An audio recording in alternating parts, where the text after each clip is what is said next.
الرحمن الرحیم السلام علیکم دوستو، اب آنکھوں کے سامنے وہ منظر تھا کہ جس کو دیکھ کر دل پاش پاش ہو جائے۔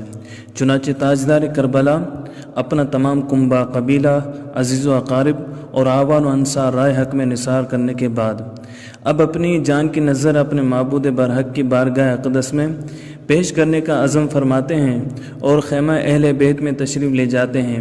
کیا دیکھتے ہیں کہ وہ بیمار بیٹا جس نے سخت بخار کی حالت میں کئی دن بستر پر گزارے تھے، جس کو سفر کی کوفت، بھوک و پیاس کی شدت اور آنکھوں کے سامنے ہونے والے جان گداز واقعات نے اس قدر کمزور و ناتواں بنا دیا تھا کہ کھڑے ہونے سے بدن مبارک لرزتا تھا۔ باوجود اس کے نیزہ سنبھالے ہوئے عازم میدان جنگ ہے۔ تاجدار کربلا نے اپنے نور نظر زین العابدین کو اپنے آغوش محبت میں لیا، پیار کیا اور فرمایا، بیٹا ابھی تمہارا وقت نہیں آیا، ابھی تو تم نے اپنی ان ماؤں بہنوں کی نگہداشت کرنی ہے اور ان بے کسان اہل بیت کو وطن تک پہنچانا ہے۔ میرے فرزند، اللہ تعالیٰ تم سے ہی میری نسل اور حسینی سعادت کا سلسلہ جاری فرمائے گا۔ دیکھو، صبر و ثبات سے رہنا اور رائے حق میں آنے والی ہر تکلیف و مصیبت کو خندہ پیشانی سے برداشت کرنا، ہر حالت میں نانا جان صلی اللہ علیہ وسلم کی شریعت و سنت کی پابندی کرنا۔ بیٹا، مصائب و آلام سہتے ہوئے جب کبھی مدینہ منورہ پہنچو تو سب سے پہلے نانا جان کے روضہ انور پر جانا اور نانا جان کو میرا سلام کہنا اور آنکھوں دیکھا سارا حال بیان کر دینا۔ امام پاک نے اپنی دستار مبارک اتار کر زین العابدین کے سر پر رکھ دی اور صبر و رضا کے پیکر کو فرش علالت پر لیٹا دیا۔ اب امام پاک اپنے خیمے میں تشریف لائے، سامان کھولا، قبہ مصری زیب تن فرمائی، اپنے نانا جان حضور صلی اللہ علیہ وسلم کا امامہ مبارک سر پر باندھا، سید الشہداء حضرت امیر حمزہ کے سپر پشت پر رکھی، اپنے برادر اکبر حضرت امام حسن کا پٹکا اپنی کمر پر باندھا، اپنے باپ حیدر کرار کی تلوار ذوالفقار حمائل کی، شہیدوں کے آقا، جنت کے نوجوانوں کے سردار، سب کچھ رائے حق میں قربان کر کے اب اپنے سر کا نذرانہ پیش کرنے کے لیے تیار ہو گئے۔ بیبیوں کے خیمے میں تشریف لائے۔ بیبیوں نے جب اس منظر کو دیکھا تو ان پر بے کسی کی انتہا ہو گئی، چہروں کے رنگ اڑ گئے، حسرت و یاس کی خاموش تصویر بنی ان مقدس خواتین کی آنکھوں سے موتی ٹپکنے لگے۔ ادھر امام پاک فرما رہے تھے، لو تم پر میرا سلام ہو۔ درد میں ڈوبی ہوئی جگر سوز آواز میں بہنوں نے کہا، پیارے بھیا۔ ازواج کی صدا آئی سر کے تاج۔ سکینہ نے کہا، بابا کہاں جا رہے ہیں؟ ہمیں جنگل میں کس کے سپرد کر کے جا رہے ہو؟ جن درندوں نے علی اصغر جیسے معصوم پر بھی ترس نہیں کھایا، وہ ہمارے ساتھ کیا سلوک کریں گے؟ فرمایا، اللہ تمہارا حافظ و نگہبان ہے۔ آپ نے صبر کی تلقین فرمائی اور رضا الہی پر صابر و شاکر رہنے کی وصیت کی۔ آپ کی بہت پیاری بیٹی حضرت سکینہ آ کر آپ سے لپٹ گئی اور چلاتے ہوئے کہا، بابا اگر تم چلے گئے تو میں بابا کہہ کر کس کو پکاروں گی؟ میرے سر پر محبت و شفقت سے کون ہاتھ پھیرا کرے گا؟ امام پاک نے سکینہ کو گود میں اٹھا لیا، پیار کیا اور اپنی بہن حضرت زینب کی گود میں دیتے ہوئے فرمایا، زینب یہ میری نازوں کی پالی بہت پیاری بچی ہے، اس کو رونے نہ دیا کرنا، اس کو یتیمی کا احساس نہ ہونے دینا، اس کو میری لاش کے پاس نہ آنے دینا۔ زینب نے کہا، میری ماں جائے، آج سکینہ ہی یتیم نہیں ہو رہی، آج ہم سب بے سہارا اور یتیم ہو رہے ہیں۔ کاش ہمیں موت آ گئی ہوتی اور ہماری آنکھیں اس روح فرسا منظر کو نہ دیکھتی۔ بھیا، آپ کے بغیر اور آپ کے بعد آخر ہماری زندگی کا مقصد کیا ہے؟ ہمیں بھی اپنے ساتھ لے چلو، ہم بھی آپ کے دوش بدوش لڑ کر اپنی جانیں فدا کریں گی۔ فرمایا، میری بہن، تم صابروں کے اولاد ہو، قضاء و قدر الہیہ پر صابر و شاکر رہو اور زبان پر کوئی حرف شکایت نہ آنے دو۔ یہ دنیا ایک سرائے فانی ہے اور دار آخرت ہی باقی اور ہمیشہ رہنے کی جگہ۔ اس کے بعد امام پاک خیمے سے باہر آ گئے۔ مظلوم کربلا نے دائیں بائیں نگاہ کی تو تمام میدان ان جانثاروں سے خالی پایا جو ہر وقت رکاب نصرت میں حاضر رہتے تھے اور سواری کے وقت رکابدانی کرتے تھے۔ حضرت زینب نے دیکھا کہ بھائی کو کوئی سوار کرانے والا نہیں ہے تو پکاری، اے راکب دوش رسول، رکابداری کی خدمت کو کوئی نہیں تو مایوس نہ ہونا، رسول اللہ کی نواسی اس خدمت کے لیے حاضر ہے۔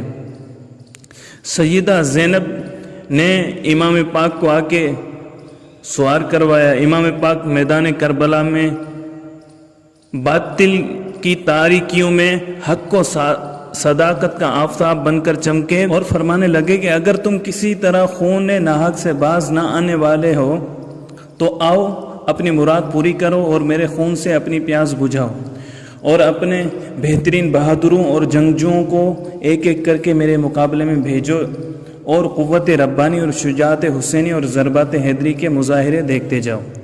چنانچہ مشہور جنگجو اور بہادر افراد جن کو سخت وقت کے لیے محفوظ رکھا گیا تھا، ان میں سے تمیم بن قحطبہ پوری تیاری کے ساتھ اپنی بہادری کی ڈینگیں مارتا ہوا اور غرور و تکبر کے کلمے کہتا ہوا آپ کے مقابلے پر آیا اور خون منہ کو لگے ہوئے چیتے کی مانند آپ پر جھپٹا۔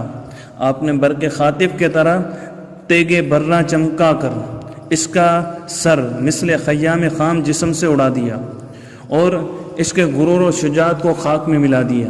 یہ دیکھ کر جابر ابن قاہر قمی بڑے کر و فر اور لاف و غضاف کے ساتھ آگے بڑھا اور ایک نعرہ مار کر کہنے لگا، بہادران شام و عراق میں میری شجاعت اور بہادری کے چرچے ہیں، کسی میں میرے مقابلے کی تاب نہیں۔ جب سپاہ شام کا یہ سرکش گستاخ حضرت کے سامنے آیا تو آپ پر تلوار کا وار کیا۔ آپ نے اس کا وار بچا کر سیف برہ کا ایک ایسا وار کیا کہ اس کا بازو کٹ کر زمین پر جا پڑا۔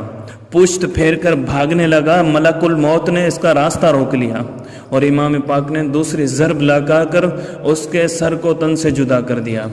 بدر بن سہیل یمنی غصے سے لال پیلا ہوتا ہوا عمر بن سعد سے کہنے لگا، کن بزدلوں اور شجاعت کا نام بدنام کرنے والوں کو حسین کے مقابلے میں بھیج رہے ہو، جو دو ہاتھ بھی جم کر مقابلہ نہیں کر سکے؟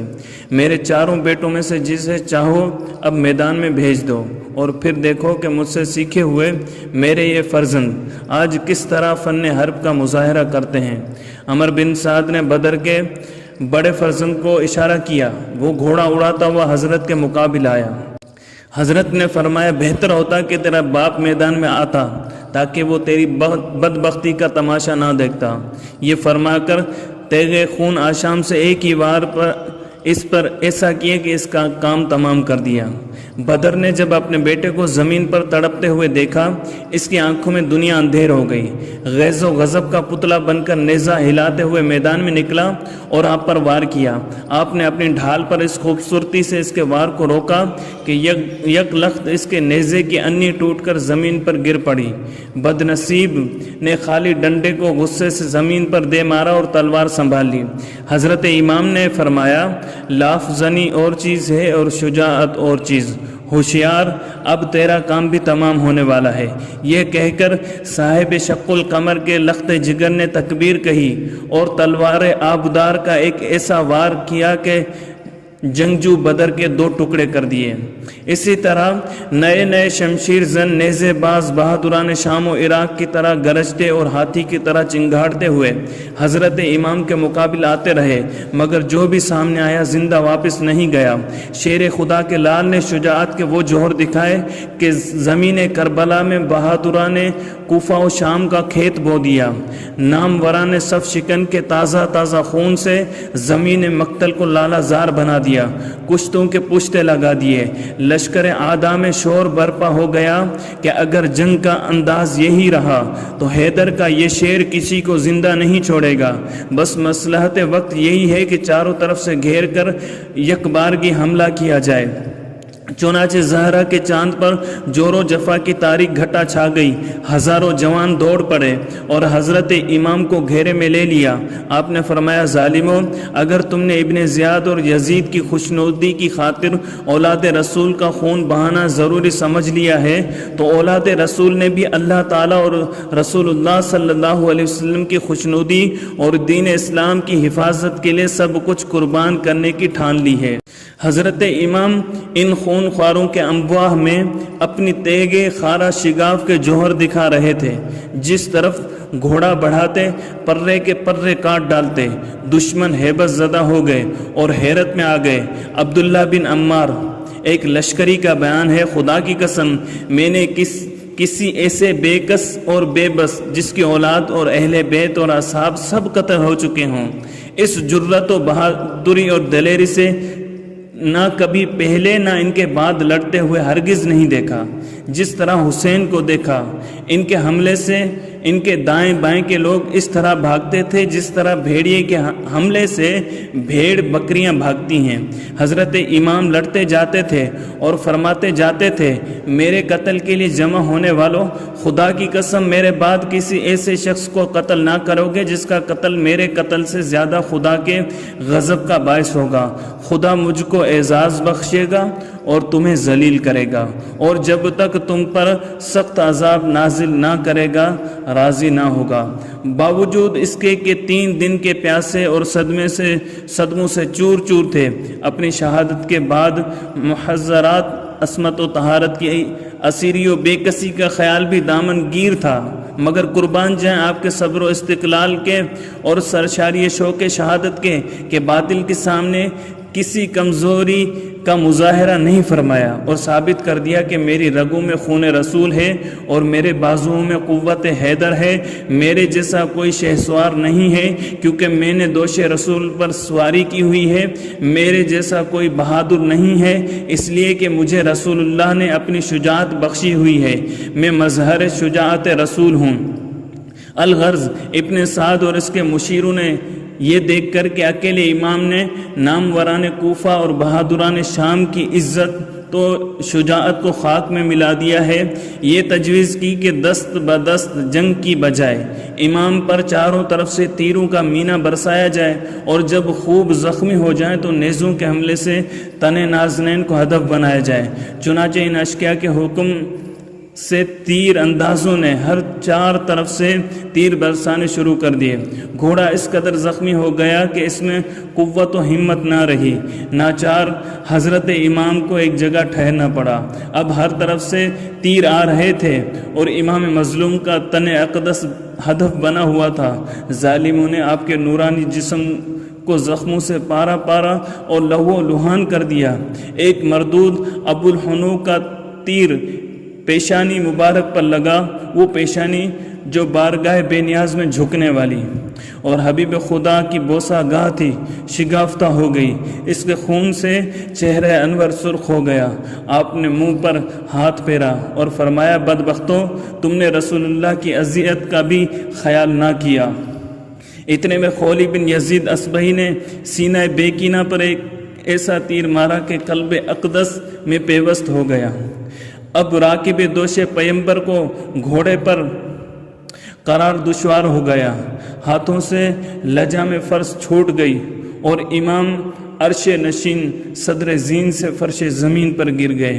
شمر لعین نے عارض مبارک پر تلوار ماری۔ اس کے بعد بدبخت سنان بن انس نخعی نے آگے بڑھ کر ایک نیزہ مارا کہ تن اقدس کے پار ہو گیا، اور ریحان روضہ رسالت امام عالی مقام بارگاہ عزدی میں سجدہ ریز ہو کر واصل بحق ہوئے۔ انا للہ و انا الیہ راجعون۔ جانثار بہن سیدہ زینب یہ قیامت خیز منظر دیکھ کر خیمے سے نکل آئیں اور چلاتی ہوئی دوڑیں، آہ میرے بھائی، میرے سید، کاش آسمان زمین پر پھٹ پڑتا۔ اس وقت ابن سعد حضرت امام کے پاس کھڑا ہوا تھا۔ اس سے کہنے لگی، اے عمر بن سعد، ابو عبداللہ قتل کیے جا رہے ہیں اور تو دیکھ رہا ہے۔ گو ابن سعد کی آنکھوں پر جاہ و حشمت کی حرص و طمع نے پردے ڈال دیے تھے، پھر بھی قرابت تھی۔ سیدہ زینب کی فریاد سن کر اور حالت دیکھ کر بے اختیار رو دیا کہ رخساروں پر آنسوؤں کی لڑی رواں ہو گئی اور فرط خجالت سے سیدہ زینب کی طرف سے منہ پھیر لیا۔ شقی ازلی خولی بن یزید حضرت امام کے سر انور کو جسد اطہر سے جدا کرنے کے لیے بڑھا، لیکن ہاتھ کانپ گئے، تھرا کے پیچھے ہٹ گیا۔ اس کے بھائی محشل بن یزید پلید نے گھوڑے سے اتر کر سر مکرم کو جسد معظم سے جدا کر کے اپنے بھائی خولی کے حوالے کیا۔ بعض کہتے ہیں کہ شمر لعین کوڑی تھا، اس نے سر مبارک کو کاٹا۔ تذکرہ سبت ابن جوزی میں ہے کہ آپ کے جسد اطہر پر 33 زخم نیزوں کے اور 40 زخم تلوار کے تھے، اور آپ کے پیراہن شریف میں 121 سوراخ تیروں کے تھے۔ بے حیا بدبختوں نے جسم مبارک کے تمام کپڑے اتار لیے اور آپ کو برہنہ کر دیا۔ چنانچہ آپ کا جبہ خزم عصری کا تھا، وہ قیس بن محمد بن اشعث نے تن بے سر سے اتار لیا، اور بحر بن کعب نے پاجامہ لیا، اسود بن خالد نے نالین اتار لی، عمر بن یزید نے امامہ مبارک لے لیا، یزید بن شبل نے چادر لے لی، سنان بن انس نخعی نے زرہ اور انگوٹھی اتار لی۔ بنی نحشل کے ایک شخص نے تلوار لے لی، جو بعد میں حبیب بن بزیل کے خاندان میں آ گئی۔ اس قدر ظلم و ستم کے بعد بھی سنگ دل اور خونی شامیوں اور کوفیوں کا جذبہ بغض و عناد ختم نہ ہوا۔ بدبختوں نے حضرت امام کے جسد اطہر کو گھوڑوں کی ٹاپوں سے پامال کر کے ریزہ کر ڈالا۔ اس بہیمانہ شقاوت کے بعد لٹیروں نے پردہ نشینان عفاف کے خیموں میں داخل ہو کر اہل بیت کا سارا سامان لوٹ لیا۔ اس شقاوت و سنگ دلی پر زمین کانپ اٹھی، عرش الہی تھرا گیا، زمین و آسمان خون کے آنسو روئے، شجر و حجر سے نالا و شیواں کی صدائیں بلند ہوئی، جن و انس اور ملائکہ آسمانی میں صف ماتم بچھ گئی۔ حضرت امام پاک کی عمر شریف اس وقت 56 سال 5 ماہ اور 5 دن کی تھی۔ دوستو، اگر آپ کو ہماری یہ ویڈیو پسند آئی ہے تو لائک کیجئے، کمنٹ کیجئے، اپنے دوستوں کے ساتھ شیئر کیجئے، اور آپ نے ابھی تک ہمارے چینل کو سبسکرائب نہیں کیا تو چینل کو سبسکرائب کر لیجئے، تاکہ ہماری ہر نئی آنے والی ویڈیو آپ تک بآسانی پہنچ سکے۔